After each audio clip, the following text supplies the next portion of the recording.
But I want y'all to give this brother y'all undivided attention, y'all full attention. Y'all give a big round of applause for Mr. Sir Harvey, y'all. Let's go, Mr. Sir Harvey. Let's go.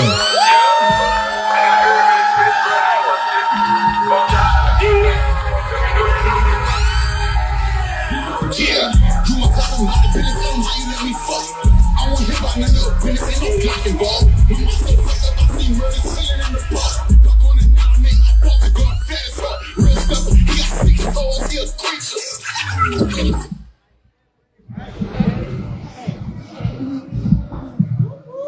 Let's go, Harvey. Let's go, Fitz. You got that? We ready. I believe that heaven smells like my grandmother's kitchen on Sunday afternoons. Boy, watch pots don't boil. One of many lessons she taught me from the womb. She prepared our plates for the nourishment of our bodies, and she prepared our souls for these uncertain times to behold. Each meal was made with love, served with a side of proverb, seasoned with sage advice, and sometimes even sprinkled with tough love. See, she meant garlic, not words. She spoke softly, but was always heard. She loved us fiercely with all of her might, and she bridged gaps with clasped fists that brought down the thunder in one hand, an olive branch in the other, down to the ark of our safety like dove. Key ingredient to vibranium, one of her hugs, while constantly reminding us of the greatness that we are made of. Life's a marathon, baby. It's not a race. She would also often say to remind me to steady my pace so I don't burn out too soon. Hi, my name is Harvey, and my days have gotten so much better. Honestly, how are you? Trap poetry, make some noise for yourselves! We try this for the very first time ever. Trap! Yeah. It is so good to look out into this audience and see so many beautiful, highly melanated faces. I promise you that it is. And as fate would have it, this is both my first time featuring at Trap Poetry as well as my first time ever coming to Trap Poetry. And I'm grateful for this opportunity. I really am. To Matt Capone and company and everyone. Job well done. Look around this room. Look at this room. Look at this. And I speak it into existence. By the end of this coming summer, you will have outgrown this venue. This platform is so important. But again, my name is Sir Harvey Fitz. That's Harvey like Steve. Fitz with a Z. That's everywhere that there is social media, so you can follow me there. We're going to get into some poems and some things of that nature. I got some good news I'm going to share with y'all throughout the evening. And quick question, how many of y'all like haiku? Anybody like haiku? Y'all like haiku? Oh, so, for those of you who don't know, a haiku is one of the shortest forms of poetry. It's a Japanese poem. It's only 3 lines long and 17 syllables in total. The first line is usually 5 syllables, the second line is 7 syllables, and then it ends in 5 syllables. Now, traditionally, they're about birds and trees and flora and fauna and cutesy shit like that. You know what I'm saying? Real cute stuff. Not my haiku. The best way to describe my haiku is that they got a little bit of mumbo sauce on them. Yeah. And yet Muriel Bowser loves them, go figure. And it just so happens that I wrote my first book of poetry, which is a collection of haiku poems. Y'all can clap it up. It's titled The Haiku That May Concern. See what I did there? Yeah. Living your best life, even when Mercury is in retrograde. Because listen, the universe be universing.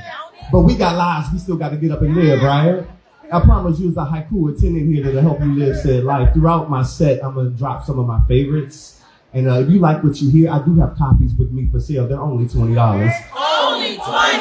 Yes, and I take Cash App, PayPal, Zelle, Venmo, Google Pay, Apple Pay. If your last name ends in A through M, we can work an EBT deal out because the good Whole Foods is over on A and H. So, holla at me. When I say haiku, if you could just yell it back at me, let's try it. Haiku! The truth can't set you free until you acknowledge that you're a hostage. Haiku. Letting your food get cold while watching someone else eat is self-torture. You want to rewind that? Haiku. Letting your food get cold while watching someone else eat is self-torture. Haiku. Your rock bottoms will give you the lessons to teach from your mountaintops. Haiku. Shouts out to creatives with 9 to 5s. It will be worth it. Speaking of, how many creatives are in the building right now? Make some noise, creatives. Yeah, and artists, singers, composers, DJs, business owners, teachers. It ain't easy, is it? Nah. You maybe want to quit sometimes, don't you? A couple of y'all quit 2 times in the Uber on the way here. I understand. I completely understand. This piece that I wrote is it is for anyone who, for whatever reason, is taking either the passenger or the back seat along the journey of your life. It's called Take Up Space.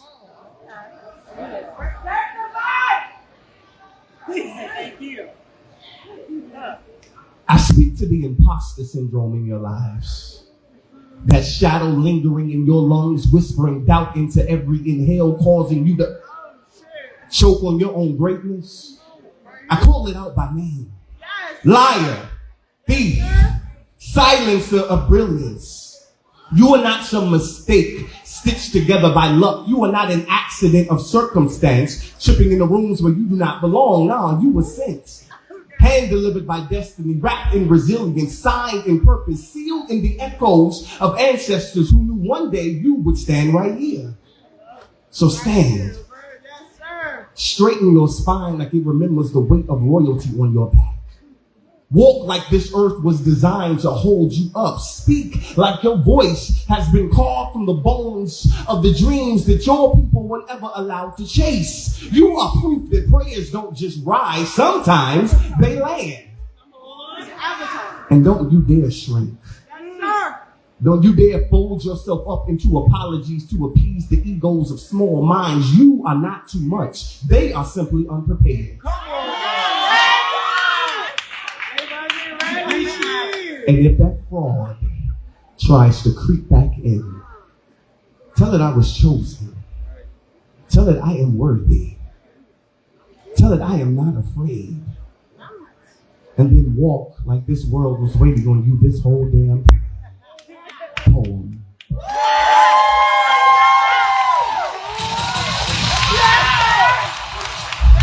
Thank you. So the other good news is that I have completed the manuscript to my second book of poetry, which will be out this April. It is titled Water for the Road, and it is an entire anthology of poems. There's spoken word, there's free verse, there's limericks, there's some sonnets in there. Yes, there are haiku in there as well. And I wrote this book with the intention to encourage and inspire anyone who is at the intersection of your focus, your fear, and your faith. And when Matt hit me up for this, I was like, you sure? You want me to come? Okay, we're going to do some healing in the trap. Is that cool?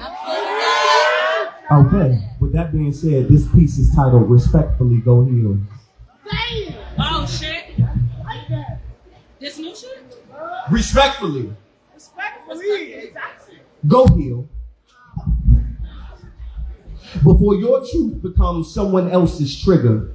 Before your trauma starts dressing up as wisdom and calling itself gospel. Not every scar needs a spotlight. Not every lesson needs a mic. Just because you survived it don't mean you mastered it. You've been passing pain down like it's inheritance, gift, wrapping red flags in personality tests, calling your shade realness, calling your silence discernment, calling your isolation peace. Nah, that's fear with good PR. You've been hurt, I get it. We all got chapters we don't read out loud, but healing means learning how not to make your wounds everyone else's weather. Just because it's raining inside you don't mean the rest of us signed up for the storm. And I know you think that you're low maintenance, but you still require people to walk on eggshells just to keep the peace. That's not healing, that's hostage holding. You want unconditional love, but your conditions got conditions. You want grace, but treat it like a one-way street with a toll booth and a memory long enough to remember every wrong, but not deep enough to forgive one. You say, this is just how I am, like that's a badge. No, Joanne, that's an emotionally unintelligent scam, because how you are is not how you have to stay. Healing ain't an aesthetic. It's ugly. It's quiet. It's not a rebrand, it's a remodel. It's looking at yourself on a Tuesday with no applause, no filter, no defense, and still choosing to change anyway, because somebody out there is loving you with both hands open, and they don't deserve the mess you never cleaned up, the fire you never put out, the passive-aggressive pathway you stubbornly refuse to reroute. So respectfully, not out of malice, not out of ego, but because your soul deserves peace, go heal before your unhealed parts scorch everything that tried to hold you. Poem. Let's go, Harvey. Haiku. It takes a lot, but when you serve the supplier, the burden is light. Haiku. Don't let your child go fatherless because you want to prove a point, sis. Hey! Haiku. Toxic is toxic is toxic, regardless how less toxic it may seem. Anybody know any toxic people in here? We had a poem about that earlier. I've been guilty of it myself. We must be friends. We are. Friends hold each other accountable. Somebody say accountability. Speaking of fellas, y'all in here? Fellas, how are you? Are you okay?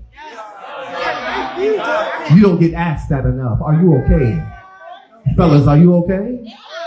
Y'all be alright. Like, no. This piece is for you, fellas. It's titled Mental Health Peace. Capital M-E-N, peace, P-E-A-C-E. They said be strong, so I became a fortress. They said man up, so I manscaped my feelings to look clean, but left the roots rotting. Nobody tells you striving to be your very best comes with side effects like tightness in the chest, smile strain, 2% buffering, glitch in the brain, while you still trying to be the answer, be the example, be the representation. I was the you got it all together friend. Meanwhile, my anxiety was moonwalking in Tim's across my chest cavity. Depression wore my cologne, was my favorite hoodie. Showed up to meetings and got me praised for being composed. But I wasn't composed, I was compartmentalized. I was good at pretending peace, bad at actually resting in it. We men don't get taught rest. We get taught to achieve, taught to perform, taught to pray, but never to pause. And I love God, but even Jesus took naps. Even the Messiah needed moments where he wasn't the miracle. I had to teach myself to go to therapy like it was church, to sit on that couch like a pew and confess to a stranger with a clipboard that my strength was sometimes a mask that got too heavy to hold. And ain't that something? How healing can look like admitting you ain't healed yet. How loving yourself can start with saying, I don't like how I feel right now. I meditate now. Not always well, but on purpose. I let silence hold me without trying to fix me. I let joy visit subcutaneously while believing I deserve it. I call my homies just to say, yo, you good? And mean it. I let my little cousin cry without rushing him to logic. I tell him his feelings ain't a detour, they part of the drive. We breaking cycles now, quietly, boldly, messily, and sometimes even loud. You know, the barbershop still ain't completely a safe space to say I'm not okay, but I slip it in anyway. Between the shape shifting, shape ups, hot towels and hot takes, hoping somebody else might feel seen that way. Because don't nobody talk about the basement where the heavy things live, where the real stories sleep. where the comfortability to pretend love's bearing emotions in Tupperware, sealed tight, stacked high, labeled figure it out. They don't teach you how to treat you, so your soul walks around with a limp. But if you're gonna stumble, let it be into your healing. So I did. Into therapy. Into my inner kid sitting in the back row of my subconscious, mouth full of swallowed screams into tears that tasted like liberty. So if you somewhere out there trying not to cry too loud, don't. Cry as loud as you need. Let it billow. Let it shatter the lies that told you masking is sacred. They say June is the month to talk men's mental health. But brains don't clock in seasonally. They act up on rent week, on birthdays, on random ass Sundays at 12:43 p.m. while folding socks and suddenly questioning self-worth existentially. You know how hard it is to spell depression on a job application? When they ask why there's a gap in your work history, and the truth is I was just trying to stay alive, respectfully. You have a hard-pressed emoji signifying laughs at shared memes that mirrored your trauma just to stay relatable, or pretend to be low-key chilling when your whole nervous system felt inflatably unstable. This ain't no Hallmark PSA. This ain't just a get help commercial. This is survival in surround sound. This is a moment to choose to stop asking for space and start breaking new ground. See, mental health ain't a campaign. It's a full-time job with no PTO. And some days just clocking in is the show. And I'm front row. I'm encore. I'm sent to mic with stars in my metaphors, and every word is a conscious concert ticket that I actually can't afford. There's a beat in my chest that was almost an obituary. Now it's the second line. Now it's tertiary. Now it's a reminder that survival ain't shameful. Establishing mental health dialogue ain't distasteful. And for every mile covered along my mental health journey, I'm eternally grateful. Some assembly required, built from scratch, not because I wanted to, but because I had to. See, there was no map, no margin for malfunction, just a boy turned blueprint learning how to carry what he couldn't name and still function in full view. Poem.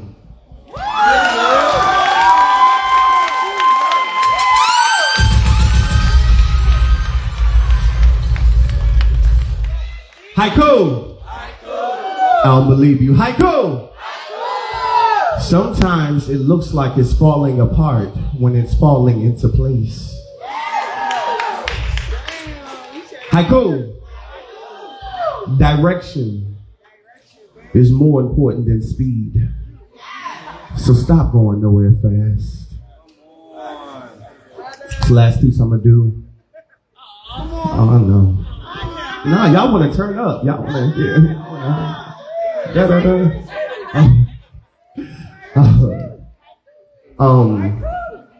going back to not giving up, sincerely, because whether you know it or not, there's a woven thread between every last person in this room. 6 degrees of separation is real. And I promise you, whatever it is that you're going through, you aren't the only one who's ever gone through it. I would ask, maybe, just maybe, if it were that you were going through something to help somebody else so that they don't have to go through it as hard as you did. This piece is titled Faith on the Fly. They say it's hard to hear God's voice when you've already decided what you want him to say. So much so you've reduced him from King of Kings to Burger King, but newsflash, you can't always have it your way. But we try, don't we?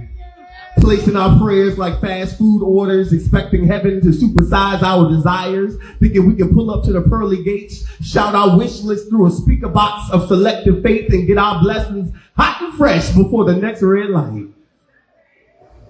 Talking about God, I need patience, but make it quick. Or God, I need a sign, but only if it says what I want it to see. Or God, I need love, but only if it looks like the last mistake I made. And when the wait time is longer than expected, when the answer is no or worse, silence, we drive off shaking our heads, acting like the divine got our order wrong. See, some of us treat faith like a value menu, picking and choosing what we want to believe in, but God ain't serving up made-to-order miracles just because we pitch the fit at the window. He's not in the business of bending to our appetites. He is not a convenience. He is not a last resort. He is not a customizable option. He is sovereign. He is order. He is the chef, the recipe, and the entire meal. You just got to be willing to sit at the table and eat what's been prepared for you. Because if you really listen, really open your heart, you hear his voice whispering through every unanswered prayer, reminding you that trust isn't about getting what you need. It's about knowing he always gives you what he feels is the planted seed. Poem.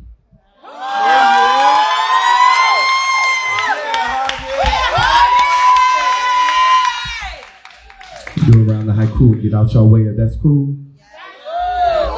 I like your shirt. You like my shirt? Thank you. If anybody else likes my shirt, this is my design. And I have merch over here in the corner too for sale. Caffeine and Canva. You can do it too, I promise you that. Haiku! Fitteds are to men what lace fronts are to women. They will transform us. Catfishing is a real thing, I promise you that. Haiku. If the Bible were written today, what would be Song of Solomon?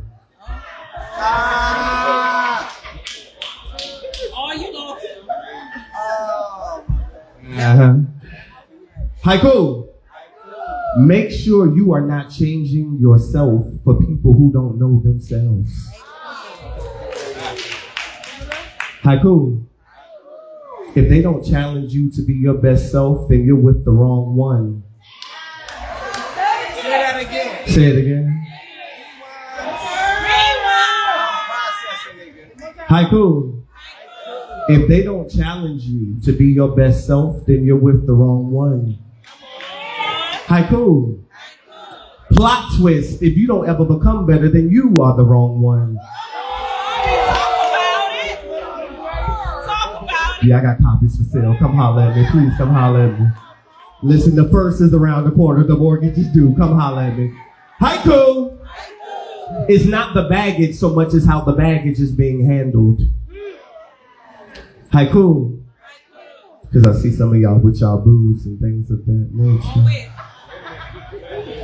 Cuffing season is also fuckboy season, so please buyer beware.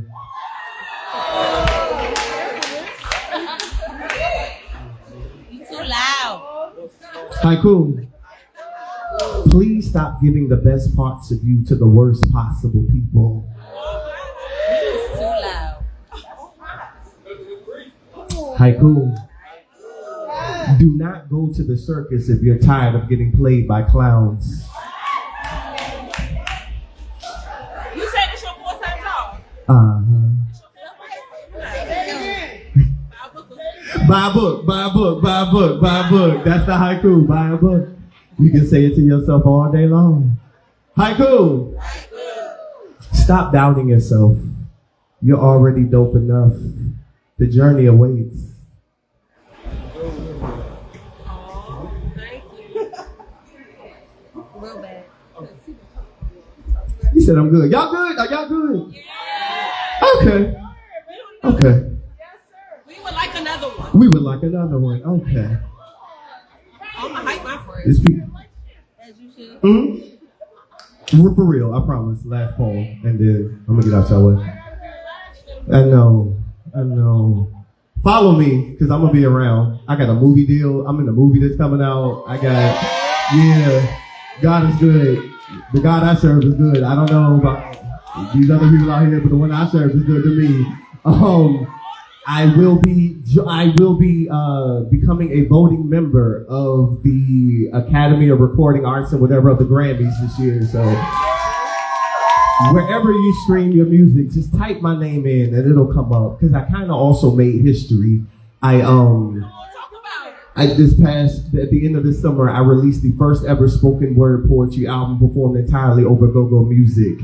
It's titled Artificial Intelligence, and it is executive produced by Shorty Corleone of Rare Essence. Like, what is life right now? So I'm outside, I'm booked, and I'm busy, and yeah. I just came to encourage somebody. I hope you feel a little bit better than when you first came in here. This last piece, I promise, is titled Hind's Feet versus Hindsight. Yes. I have a question for you. You ever stood at the base of something that looked allergic to your arrival? A mountain that marked your movement, measured your willpower by how quick your knees bent to doubt. See, faith ain't some pastel hymn hummed through clean glass windows. It's a jaw-clenched climb in worn soles on terrain that don't speak your name right. Don't tell me about hindsight and all the ways it made sense after. That's the soft gospel. That's the retroactive amen. I'm talking about when your future looks foolish right now and God still tells you move. This ain't for the faint of logic. This is for the ones whose calling showed up overdressed for their current condition, whose bank account got stage fright, but purpose said, run it anyway.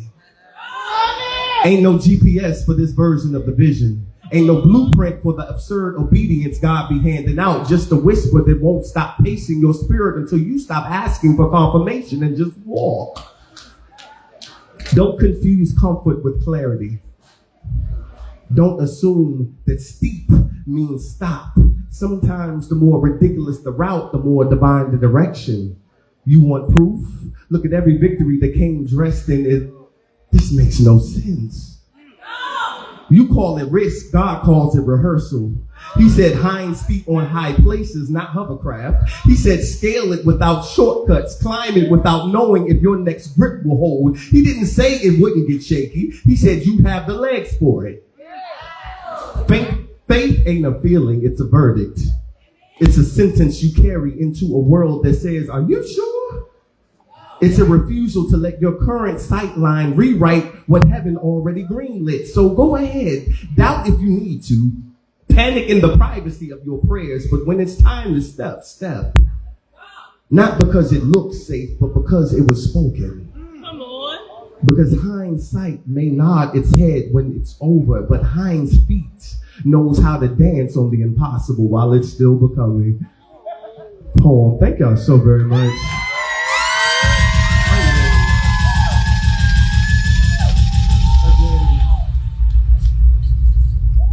Again, my name is Sir Harvey Fitz, and it has been my absolute pleasure to come through the trap with some healing for your souls.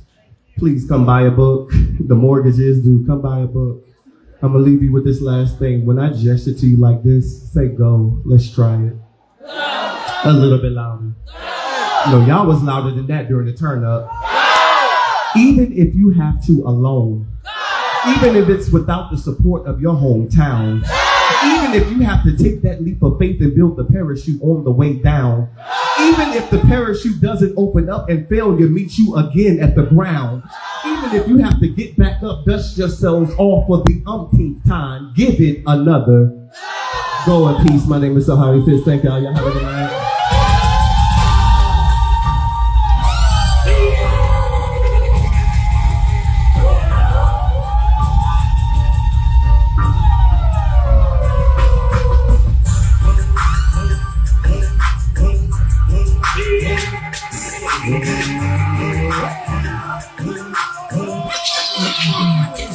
So look, it's still early. You ain't gotta go to work tomorrow unless you're an entrepreneur, unless you work in the medical field. You gonna turn up for a little bit.